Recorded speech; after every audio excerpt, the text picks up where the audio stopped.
Hello.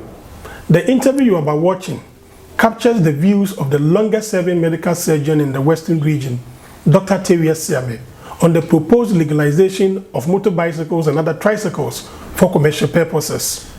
We know the debate has two considerations: those arguing on the sidelines of the employment it offers to the youth, and those who are debating on the sidelines of safety.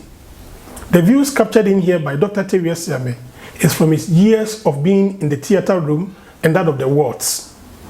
This is part of an extended interview we had with him from his views as a doctor working in the Western region. The other part of the interview will follow soon. Watch this.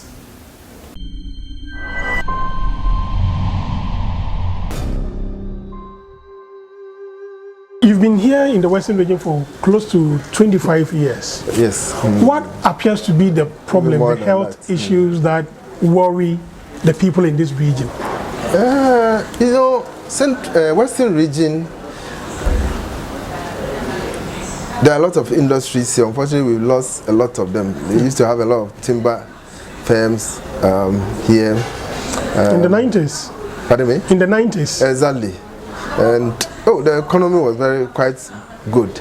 And then we also have a harbor, and then we also have mines, a lot of mines. And recently we've even discovered oil in the Western region. So Western region, if you ask me, is the industrial hub it's one of the industrial hubs of this country. And so one of the major problems we have here in terms of when it comes to diseases.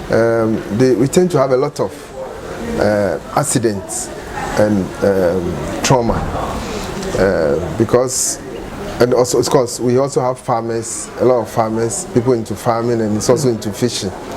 So we tend to have a lot of patients who come to us with trauma and injuries.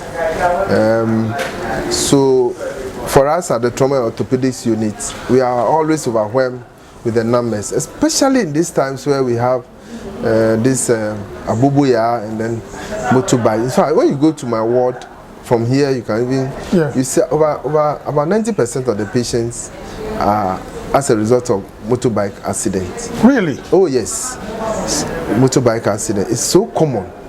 And then we have a few also coming from the mines, mines, especially how do we call it? The small scale mines. The Galamseyers. And then of course the industrial accidents, and then we also have, but we have all the categories of diseases like malaria, the BP, the obstetric. We have almost everything here. But for me, with trauma and orthopedics, we have a lot of them. In fact, almost every day we see about 3 or 4 injuries from motorbikes every single day. Every single day. Yes, Ifyangwanta here. And for me, most of these are avoidable. When you take a history, I mean, when you talk to the people, you realize that most of these injuries are avoidable. So motorbike got broken here and then here as well. So we fixed metal inside here and then one outside here.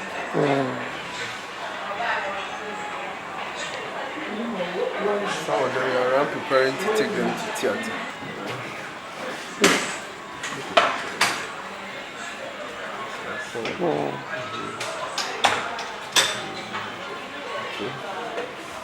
And they overwhelm the system because then it's very expensive to treat patients with injuries. Some of them lose their limbs, their upper limbs, their lower limbs. It's very expensive to treat them. Wow. And you have to work very fast. If you delay a little bit, you might lose them. And we don't have enough theaters. Wow. For now, we have only 2 theaters. One is non-functional because we don't have lights, the air condition. One of the air conditioners is not working very well. So about 3 surgeons, we are using 1 theater. So we manage every day. Somebody will go there and in the emergencies, and it's so difficult. Wow. So I remember you mentioned that there was one time that you had been built to go to a different world, but you had to then stop because yeah, just last week. Just last week, we supposed to go to the outpatient unit. You know, we run clinics as well. Fridays around my specialist clinic. So we were ready to go, but then we had this patient who has been involved with accident with Abubuya, and the lower limb was mangled. Doctor, you are using medical terms, so the limbs and the stuff, so you have to break it down. The leg, if you like, the leg and the thigh. I mean, so we had the upper limb, the top one, the hand, and then the forearm and the arm, and then the lower limb. It was mangled. Mangled means that it was crushed, you know, beyond salvage. Wow. And it was gangrenous. It was offensive. So we have to quickly take him to theater, otherwise he can get some bad infection and die. So we have to go to theater very early. And incidentally, even the people who are supposed to help us, some of them came late. And I was not too happy. But eventually, these people worked late into the night the previous day. You know, so when they explained, I said, oh, okay. And then we left the place very late because it was a very bad injury. He's even broken the leg before. Wow. It was not treated in the hospital, so it was joined badly. We call more union. Wow. And the thing has crashed there too. We have to cut through some thick bones and all that. Wow. So by the time we finished, we couldn't go down there to the outpatient, to the OPD for the clinic. So all of them had to go back home and probably come tomorrow. Today is Thursday, so tomorrow. So tomorrow we go there, and then we have maybe a double number, and it's terrible. The workload is too much. Doc, the issue of these motorbikes and then the tricycles, how far have you engaged leadership in the region about this challenge and how you've had to solve it? I must say that's a very good question, because I'm always worried what is happening. Because a lot of them also suffered head injury. You know, the brain is affected.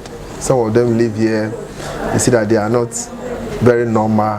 Some of them live here, they have convulsions. Some of them live here like vegetables. Somebody had to feed them and all that.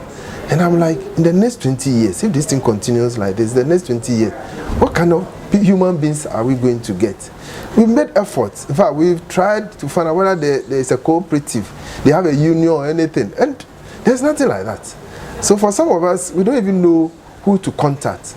And we do a lot of public education on the FM stations and this thing, but it's like it's not having the effect. And I'm told that even Western region is better. I'm told other regions, the motorbike crashes are even more serious, you know. And I'm like, in the next 5 years, 10 years, what type of human beings are we going to get when so many people are getting head injuries, you know, with all its sequelae, all its complications. So something must be done. And I believe from what we are saying, maybe the Road Safety Commission has to take this thing up seriously and work on it. Because you see the young guys on our Abubuya, and there's one person sitting on the right, the person sitting on his left, and he's turned his back and he's talking to them, and he's on the highway. And I don't understand them. You know, you see them, they're careless, they are not helmeted.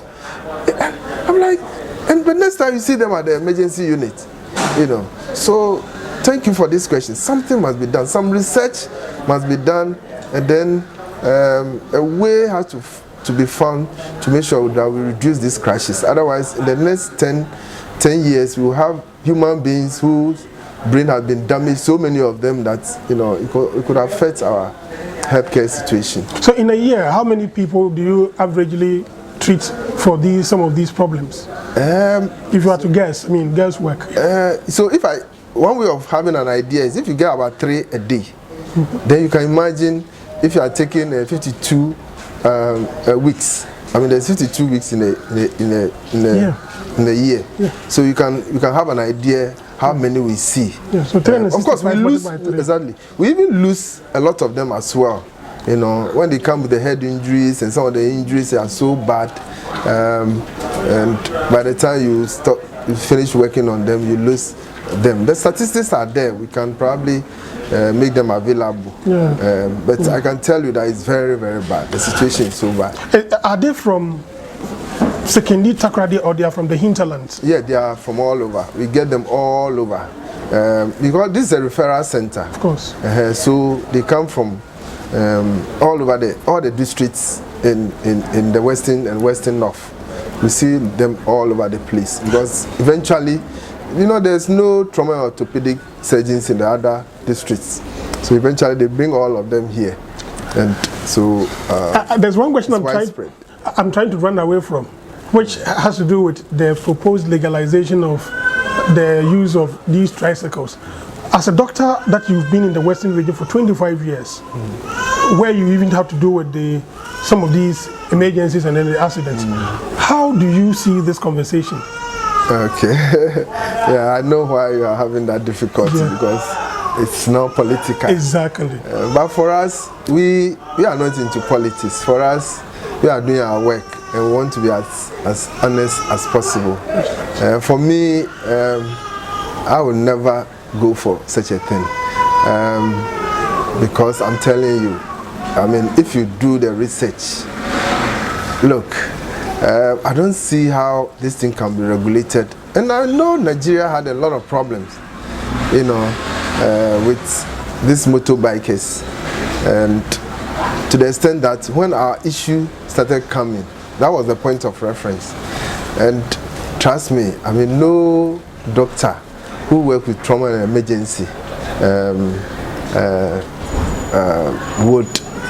would like a situation where we give the free hand to people to just use motorbike to carry human beings, use motorbikes to carry. I think it's in a very bad taste. For me, I will not go for it. I think we should be very careful. Should be very careful. And you can just go to my ward and you understand what I'm talking about. Let me tell you something. When they come to the ward, they themselves come and meet their colleagues who have also suffered from motorbike crashes. Abubuya, motorbike, and then I even have a patient right now in Kuma. From that, they said they call it Prada or something. Pragya. She's in Kuma now as I talk to you. The driver died the second week now. The driver died instantly. That thing is so small. Yeah. And if you see the patient so huge. And when they come to the ward and they see their colleagues and normally they talk, they tell me that they are not, when they leave the hospital, they are not going to ride motorbikes again. Wow.